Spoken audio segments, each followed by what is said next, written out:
I mean, we just seen it recently with J.K. Rowling. You know, Mm. the Harry Potter author, she tweeted or mocked a headline about people who menstruate, essentially scoffing at the idea that they use non-gendered language in that headline, which a Mhm. lot of people called her out for as transphobic, something that she's been accused of in the past. And just so people are aware, you know, I think the point of anyone using non-gender language is to kind of move past that notion that Right. a woman means that they have a uterus, you know, because they felt like in her tweet, which by the way, she doubled down on, she defended her comments and follow-up tweets. But what I think people are trying to get through to her is that, you know, that her tweet essentially erased the identity of trans men who menstruate, women who don't Right. menstruate. It just was Right. problematic because it wasn't inclusive, you know? Yeah. And I have to say it's similar to, you know, feminists kind of fighting against the use of sexist language. You know, there's a reason why we don't say firemen anymore, it's firefighter, you know? Right. So I get the backlash and I get the implications of her tweet, but obviously it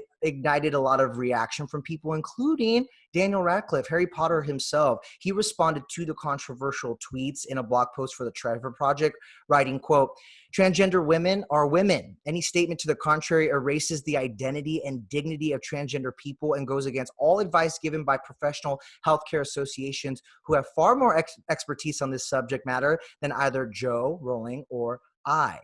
You know, I think it's a tough pill for Harry Potter fans to swallow, Yeah. you know, who are huge fans of this franchise, especially because it's not the first time she's kind of come under fire for stuff like this. Right, right. This is probably some of their, I mean, their favorite childhood books, you know, Yeah. and the author of it does not support who you are. That is Yeah. heartbreaking.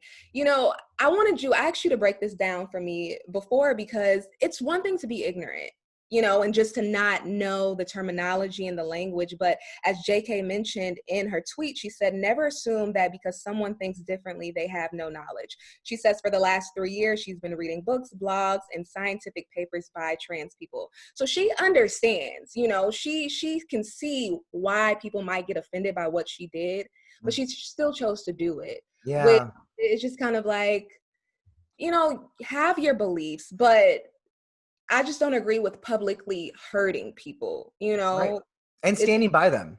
And standing yeah, by them even when you do have the knowledge and education, you know? right. And I think it's because she's gone on the record to say she's a stark feminist. So I think that that's her crusade, you know? But I got to say, like, I think Halsey actually said it Mhm. best when she tweeted, "Imagine writing a generation-defining series about a youth uprisal that defeats a tyrannical monster motivated by the preservation of pure blood and looking at this time in the world and going, yep, I'm going to invalidate trans people."